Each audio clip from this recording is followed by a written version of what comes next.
তো আমার বুননের কাজ শেষ। ৩ দিন থেকে আমি এটাকে বুনছিলাম। তো আমি টেবিল ল্যাম্পের উপরেও দিয়ে দেখলাম ভালো লাগছিল। টেবিল ম্যাট হিসেবেও আ ব্যবহার করা যাচ্ছে।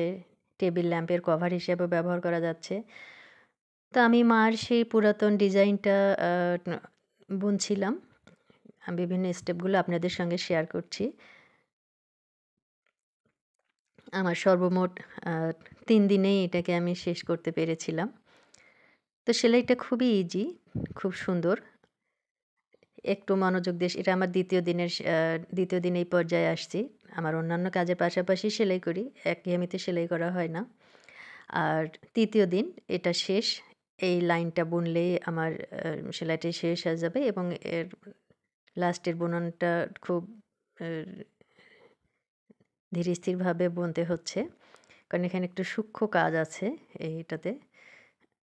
তো আমি সেভাবেই বুনছি আরকি। তো এত পুরাতন একটি সেলাই, এটা কত বছর আগের আমার জানা নেই।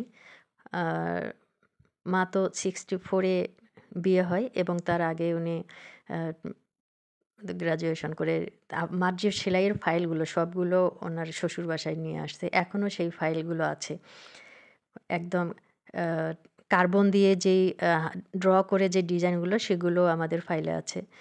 তো এই কাজ শেষ। তার পাশাপাশি রোদ ছিল। আমি কিছু পুরাতন বই রোদে দিয়েছিলাম। নয়তো ড্যাম হয়ে যাবে। পরে সন্ধ্যায় এগুলো গুছিয়ে রেখেছি। এগুলো এইচএসসি লেভেলের বই। এখানে গল্প বা আ উপন্যাস এগুলো না।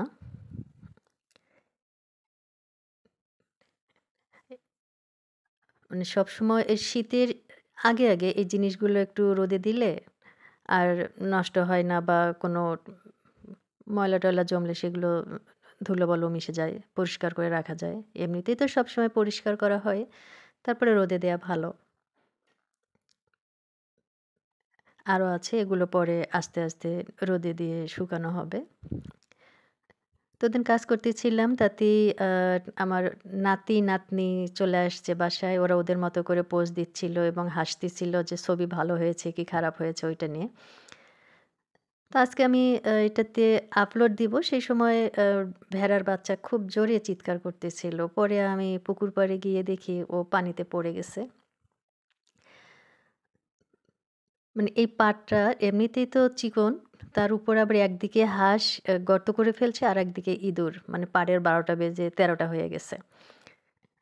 তো আমি ভেড়ার বাচ্চাটাকে তুলে দিচ্ছি। ও একদম পানিতে অর্ধেক পর্যন্ত ডুবে গেছে। এই যে আমি পানি থেকে তুলে দিলাম। ও এখন ওর মার কাছে দৌড় দিয়ে যাচ্ছে। এই ছিল আমার ব্লগ। ভালো থাকবেন। আল্লাহ